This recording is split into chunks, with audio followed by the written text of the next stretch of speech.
Hello and welcome to the Uninformed College Football Rants podcast. This week we have some really big games and a guest. Scott Pearson, USC fan. We begin with my personal bias top 10. Number 1, Georgia. 2, Michigan. 3, Ohio State. 4, TCU. 5, Tennessee. 6, USC. 7, Clemson. 8, LSU. 9, Alabama. And 10, Washington. Runners-up are 11, Ole Miss, and 12, Oregon. And your top 10 is very strongly biased, and it's partially who's awesome and partially who we like. Yeah. So what's the first agenda item for our discussion? You know what? I'm going to go with USC UCLA. What's going on there? Okay. Now, you should know, when Scott and I went to USC Law School together, it was at a low point of USC. They kind of sucked, and no one really went to games that much.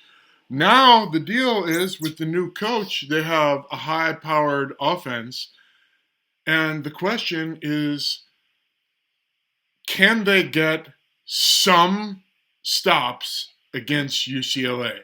If they can be opportunistic, take the ball back a couple times, then I think USC can win. The problem is the defense is so horrific. You know they're going to give up a bunch of points. It's just like, can they occasionally do something good? And they got one of their star players, Eric Gentry, back from injury, so that's good news. Scott, what do you think is going to happen in the game? I think it's going to be USC 55, UCLA 3. And what is your take on, like, the nature of the USC UCLA rivalry, Scott? Well, I think that there's a natural order here in Los Angeles, and that's that USC is a dominant football power and UCLA is a dominant basketball power. And sometimes those things get out of whack. I mean, UCLA really should not have a winning record in football, you know, in most seasons. It should not have a good football team. Somehow they've managed to play reasonably well this year, but, I think that they will tail off at the end of the year, I think is likely. Now, USC obviously was completely in the tank. It's amazing what Lincoln Riley has been able to do with the team. But I think we're not quite there yet. Right. If we win out, I think we're into the playoff. But then we'll get crushed. I don't know. I would say unless we're playing TCU, we're gonna get crushed. But Scott, to your point, like, the big picture is that if this time last year, someone had told us, hey, USC is going to be 9-1 and ranked in the top 10, talked about in the CFP picture, and ranked above Alabama, we would have thought they were bonkers.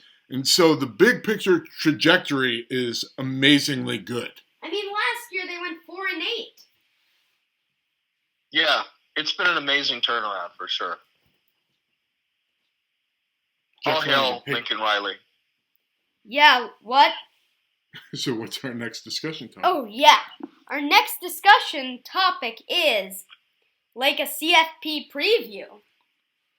So, I mean, I feel like Georgia is practically in. Georgia's the new Alabama. Yeah, if they take one loss, say to, like, I don't know, an LSU, they're going to get in. They get a free loss. Yeah, they get a free loss. Number 2 is the winner of Ohio State. State. Number 3 is Tennessee.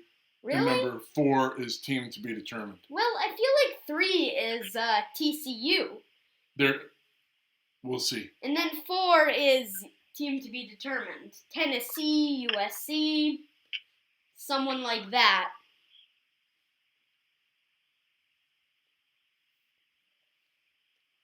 And now, like, the Pac-12 network.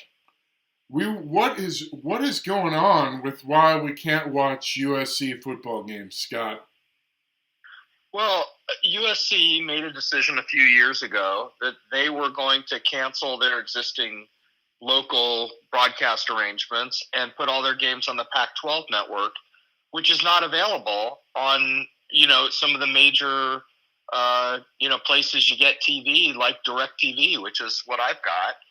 And so the result has been, for the last several years, unless you get Pac-12 network, you're not watching the games. And I just think that was a really dumb thing for the school to do. This year, there have been, more games on ESPN and FS1 as a result of the team playing well, I think. But, before that, it's like, oh, let's help out our fan base by not having the games on TV. Thank you very much, guys. Very frustrating for a fan like me. Yeah, and so the net effect of Pac-12 network, where you can't watch the games that you want to, horrible officiating, and Scott, we live on the East Coast 3 hours ahead. If the games are starting at 10 at night, that makes it really hard to enjoy. So I'm super excited about the move to the Big Ten, which I feel like will provide a bunch of financial stability to the program and a higher national profile. So I think it was a very positive move. Well, I think everything is going in the direction of broadcasting money. I think that's why they did it. I don't know. I mean, I think it will help them compete against Alabama and LSU and the schools in the SEC. The reason the SEC has such a huge advantage over everyone is because they're getting so much TV revenue from their TV deal. And the Big Ten was doing much, much better than the Pac-12 was. And in part for the reason you identified, which is who on the East Coast wants to pay for the Pac-12 network since you have to pay for it to get it. And good. Yeah, so that actually leads us to our next topic. Well, in about 2 years, we won't have to worry about the Pac-12 network being a nuisance. Now they'll be moving to the Big Ten, which has the big TV deal with Fox and ESPN. So their games will be broadcast nationwide instead of just on this random TV network that doesn't really show the games you want. And we'll get to go watch them at Maryland, Penn State, iconic venues like the Horseshoe and the Big House. It's going to be great. And by that time, we'll have 2 or 3 more elite recruiting classes, and it will be fun to watch them compete at an elite level. Yeah. What's your opinion on the move to the Big Ten? Well, I honestly, I'm a little mixed. I think it's driven by money. I kind of wish we could go back to the old days of college football where television revenue didn't drive everything. But look, it's better than being in the Pac-12 in today's world. I agree with you that it's very tragic, though, at the same time, because, I go back to a comment you made earlier about the natural pecking order, and I agree, UCLA really should be a peer of Cal in football, a scraggly and pathetic program. And maybe a peer of Oregon State and Washington State. But I treasure the California matchups. So USC Cal, USC Stanford are terrific matchups. And much as I loathe Oregon, that was a spirited, and UW, those are spirited special rivalries that I'll really miss. Yeah, I agree. Hey, Cheeks, what else do we have to cover today? Let's see. What do you think's next on this? Anything else on football? Yes, I actually do have some more topics for us to cover. Like Michigan, Ohio State. In the topic of the Big Ten, what happens there? Michigan wins in a squeaker. Michigan wins by at least 10. Everyone says Ohio State is amazing, but they're not. I mean, sure they can beat, Central Arkansas State by, 49, but what happens when they play a real team is the big question. Yes. What's your opinion on it? Well, I think Ohio State's going to win by 1 in overtime. I mean, it's going to be a good game. Wait a minute. That's mathematically not possible. It's going to win by 3 in overtime. Yeah, I mean, we both know that it's going to be a good game. I think everyone thinks that they're basically the 2 best teams in the Big Ten, if not the 2 best teams in the country, with Georgia is also really good. We're kind of nearing the end of our appointed time with our treasured guest. Do you have any other football topics that you want to cover, or can we ask him? Can I ask you a question? Sure. Because there's a burning topic on my mind, which is when is Corey Foreman going to emerge for the Trojans? Respectfully, I would edit your question to whether he will emerge for the Trojans, because the dude has consistently not showed up. And at this point, if past behavior is in any way predictive of future results, I think it's foolish for us to hope. Like, the dude has not done anything. Yeah, now we are moving on to our picks segment. So, who's going to win the games? We'll start with USC UCLA. What do you think? Well, UCLA, it will embarrass the Bruins today. Embarrass. Yeah, there will be tears in the Bruins locker room today after the game. Yes, I agree. Both Trojans' victory and tears of impotent humiliation and rage with the Bruins. Yeah. So my pick for this one is USC 38-28. Huh. What about yours? If we could stop, if UCLA only scored 28 points today, that would I'll eat my hat. It's gonna be they're gonna score so many points. It's gonna be like a basketball score. Yeah, basically. And now on to the last game for our picks segment. Utah, Oregon. Who wins here? Utah. Oregon. 42-38. What do you think? You know what? I think Oregon, they lost last week against UW at Autzen.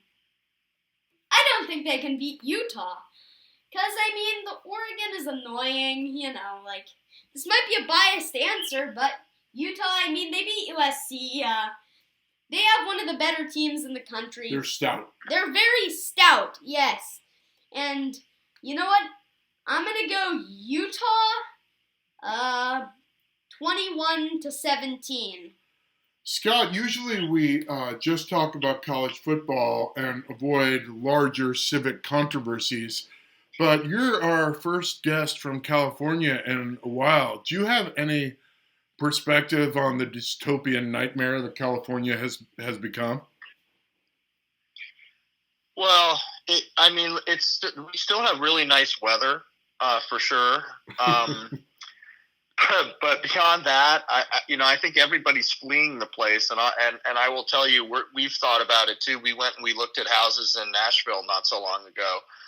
I don't know if we're really moving or not, but look, the taxes are getting higher and higher every year. My tax rate is more than 60% now. The government is about to have a commission to decide the wages of people who work in fast food restaurants. You can rob drugstores and not get arrested.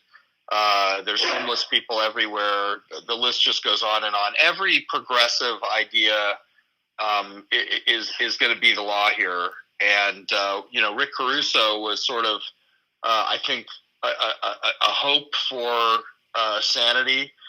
He ran for mayor and is a billionaire and spent like $100 million on his campaign and lost. So yeah, that may be the nail in the coffin for a lot of people staying in California. I think you're going to see more and more people and companies leave and go to other states. That's already started with Texas. And Scott, It sure has. here is the deal. Like, I think my perspective is, if you do move to Nashville, I don't see you, just being honest, as a cowboy hat guy. I don't think that would work for you, but I think cowboy boots would reinforce your natural swagger and are a very good idea. Well, thank you, Keith. I mean, next time I go shopping for a wardrobe, you're definitely coming along to help me out because I need ideas like that. Thank you for being a guest on today's podcast, Scott. It's been my pleasure, and you guys are going to have to let me know where I can get this because you've got a regular listener going forward now. It's on YouTube and stuff. That is it for this week. We will be back next week.